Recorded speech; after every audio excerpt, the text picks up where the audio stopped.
When a pregnancy takes a detour, understanding molar pregnancy. Imagine expecting a baby, only to find out the pregnancy has taken an unexpected turn.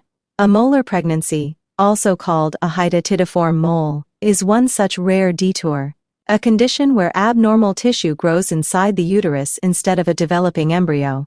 Though not a cancer in itself, this condition falls under the umbrella of gestational trophoblastic diseases and needs careful attention due to its potential to evolve into something more serious if untreated. 2 roads.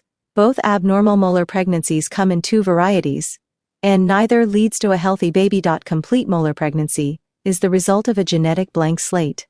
Here, a sperm fertilizes an egg that lacks any genetic material. The result? No baby, just an overgrowth of abnormal placental tissue that can resemble a cluster of grapes or a snowstorm on an ultrasound. Partial molar pregnancy involves a case of genetic overload, usually when 2 sperm fertilize 1 normal egg. Some fetal tissue may develop, but it's always abnormal and cannot result in a viable pregnancy. Telltale signs. This condition often masquerades as a normal pregnancy at first, but the signs quickly diverge from the expected path.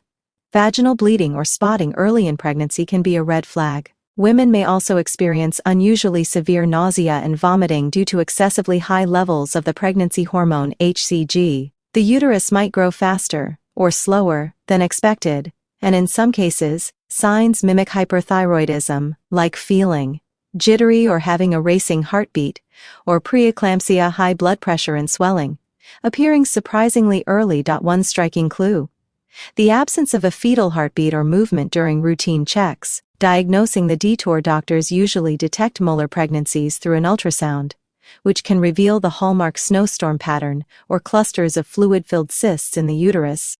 Blood tests also help, especially when HCG levels are significantly elevated, far above what's typical for a normal pregnancy. The exit strategy. Once diagnosed, prompt treatment is crucial. The most common method is dilation and curettage. A minor surgical procedure to clear the uterus of abnormal tissue.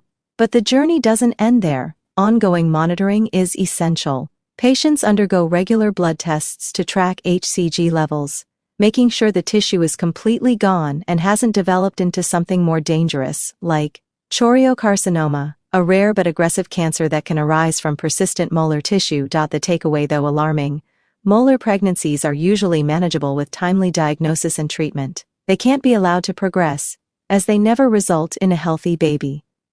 The good news: with proper medical care, most women go on to have normal, healthy pregnancies in the future. It's just important to know when the pregnancy path needs a detour and how to get back on track.